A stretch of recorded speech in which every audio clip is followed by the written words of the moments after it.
Hello दोस्तों, फिनटेकमो में आप सभी दर्शकों का स्वागत है। आज हम जानेंगे चैट जीपीटी का खतरनाक सच, डेटा चोरी, प्राइवेसी का अंत और ब्रेन वॉश का खेल के बारे में। आज के समय में आर्टिफिशियल इंटेलिजेंस हमारी जिंदगी का अहम हिस्सा बन चुकी है। चैट जीपीटी जैसे एआई टूल का उपयोग तेजी से बढ़ रहा है, लेकिन इनके पीछे छुपे खतरों को समझना भी बेहद ज़रूरी है। यह जानना ज़रूरी है कि चैट जीपीटी कैसे काम करता है, इसे बनाने में कौन कौन सी तकनीकें इस्तेमाल हुई और यह हमारी प्राइवेसी व सोचने की क्षमता पर कैसे प्रभाव डाल सकता है। चैट जीपीटी का आधार, टेक्नोलॉजी और architecture. Chat GPT open AI द्वारा विकसित किया गया एक लार्ज लैंग्वेज मॉडल है जो generative pre trained transformer architecture पर आधारित है।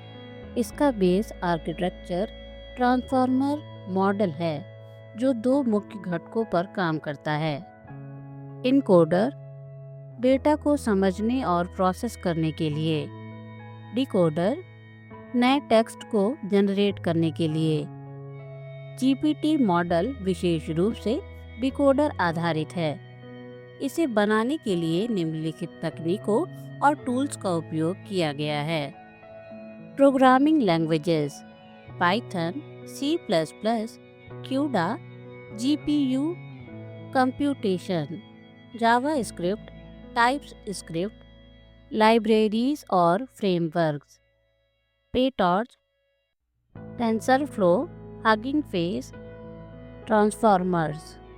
हार्डवेयर और cloud infrastructure: Nvidia A100 by V100, GPUs, TPUs, AWS और माइक्रोसॉफ्ट अज्योर।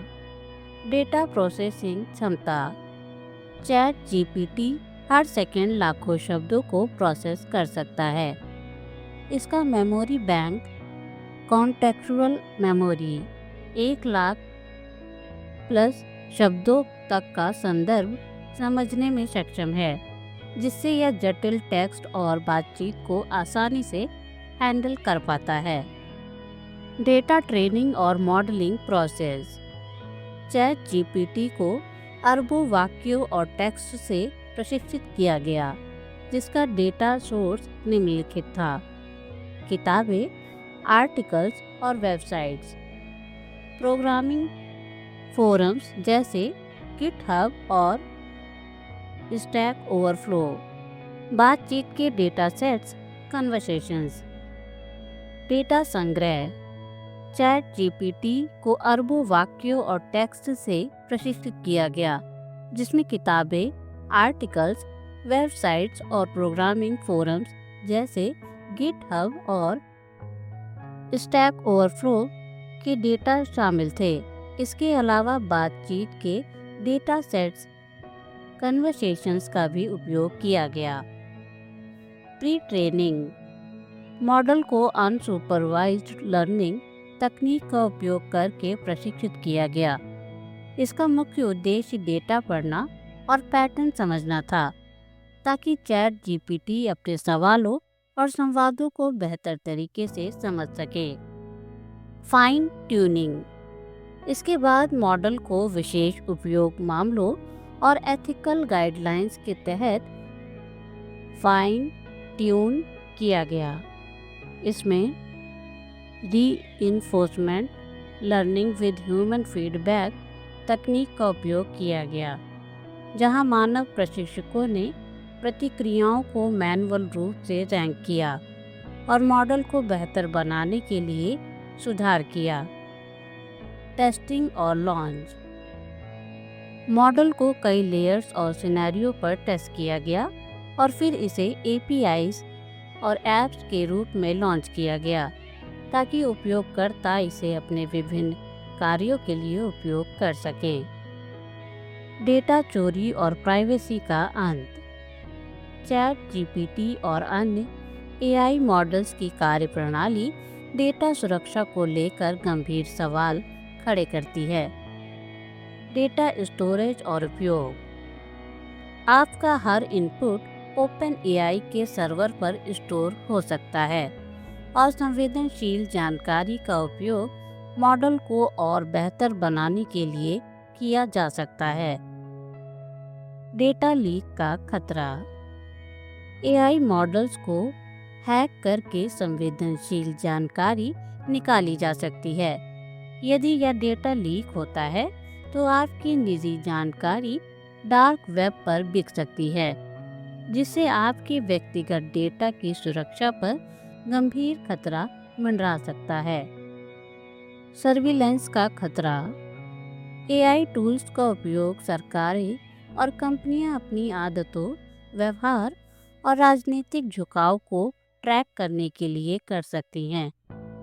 इससे समाज में प्रोपेगेंडा और भेदभाव बढ़ सकता है और प्राइवेसी का अंत हो सकता है। उदाहरण के तौर पर चीन में एआई संचालित कैमरे और प्रौद्योगिकी नागरिकों की गतिविधियों को लगातार ट्रैक करती है, जिससे निजता और स्वतंत्रता का उल्लंघन होता है। ब्रेन वॉश का खेल। मानसिक नियंत्रण। चैट जीपीटी जैसी तकनीकें न केवल जानकारी देने बल्कि आपकी सोच को प्रभावित करने की क्षमता रखती है। Fake narratives. एआई को झूठे एजेंडे फैलाने के लिए कोड किया जा सकता है। इसका इस्तेमाल समाज को गुमराह करने के लिए गलत जानकारी देने में हो सकता है, जिससे फेक नैरेटिव्स को फैलाने का खतरा बढ़ जाता है। Psychological control. एआई आपकी आदतों और सोचने की प्रक्रिया को धीरे धीरे प्रभावित कर सकता है। बड़े स्तर पर इसका इस्तेमाल प्रोपेगेंडा फैलाने के लिए किया जा सकता है, जिससे मानसिक नियंत्रण बढ़ सकता है। इसका उदाहरण सोशल मीडिया प्लेटफॉर्म्स पर पाया जा सकता है, जहां एआई एल्गोरिदम आपके विचारों और प्राथमिकताओं के आधार पर सामग्री को क्यूरेट करता है, जिससे आपकी सोच पर एक अप्रत्यक्ष प्रभाव पड़ता है। नैतिक मूल्यों का नियंत्रण। एआई के जरिए समाज में नैतिक मूल्यों और मानकों को नियंत्रित किया जा सकता है और इसे मानसिक नियंत्रण के एक उपकरण के रूप में इस्तेमाल किया जा सकता है। एआई की बढ़ती ताकत। क्या इंसानियत खतरे में है? चैट जीपीटी और अन्य एआई मॉडल्स का तेजी से बढ़ता उपयोग कई सवाल खड़े करता है। नौकरियों पर असर। एआई ने पहले ही ग्राहक सेवा, कंटेंट राइटिंग और कोडिंग जैसे क्षेत्रों में इंसानों की जगह लेनी शुरू कर दी है। भविष्य में कई और क्षेत्रों में यह मानव श्रम को समाप्त कर सकता है, जिससे नौकरियों पर बड़ा असर हो सकता है। उदाहरण के लिए अमेज़न का एआई संचालित वेयरहाउस रोबोटिक्स सिस्टम मानवीय श्रम की आवश्यकता को घटा चुका है, जिससे लाखों श्रमिकों की नौकरियां प्रभावित हो रही हैं। बड़ी कंपनियों का नियंत्रण। एआई तकनीक कुछ बड़ी कंपनियों के नियंत्रण में है, जैसे ओपन एआई, माइक्रोसॉफ्ट और गूगल, जो इसे अपने हितों के लिए उपयोग कर सकती हैं। इससे समाज में असमानता और बढ़ सकती है, क्योंकि यह कंपनियां अपनी शक्ति का फायदा उठा सकती है। नैतिक सवाल। एआई के तेजी से बढ़ते प्रभाव के साथ यह सवाल उठता है कि क्या एआई हमारे जीवन को नियंत्रित करेगा और क्या यह इंसानी स्वतंत्रता को खत्म कर देगा? क्या आप चैट जीपीटी का उपयोग करते हुए सुरक्षित हैं? एआई का उपयोग करते समय सतर्क रहना जरूरी है, क्योंकि इसके साथ कई जोखिम जुड़ी हो सकती है। पर्सनल जानकारी शेयर न करें। एआई टूल्स पर अपनी संवेदनशील जानकारी जैसे credit card number, phone number आदि साझा करने से बचें। डेटा के उपयोग पर नजर रखें। यह समझें कि एआई टूल्स आपके डेटा का उपयोग कैसे कर रहे हैं और किसके नियंत्रण में हैं। फैक्ट चेकिंग करें। चैट जीपीटी से मिली जानकारी को हमेशा क्रॉस चेक करें ताकि गलत या भ्रामक जानकारी से बचा जा सके। सुझाव: यह सुनिश्चित करने के लिए कि जानकारी सटीक है, विभिन्न स्रोतों से तुलना करें। विश्वसनीय वेबसाइटों का ही संदर्भ लें। निष्कर्ष: चैट जीपीटी एक क्रांतिकारी तकनीक है, लेकिन इसके साथ कई गंभीर खतरे जुड़े हुए हैं। यह हमारी प्राइवेसी, सोचने की स्वतंत्रता और यहाँ तक कि हमारे रोजगार को भी प्रभावित कर सकता है। सवाल यह है कि क्या हम एआई के गुलाम बन रहे हैं?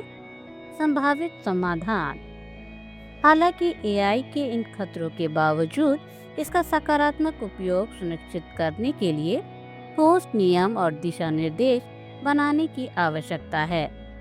हम इसे एक सहायक उपकरण के रूप में प्रयोग कर सकते हैं यदि हम इसे समझदारी से और जिम्मेदारी से नियंत्रित करें।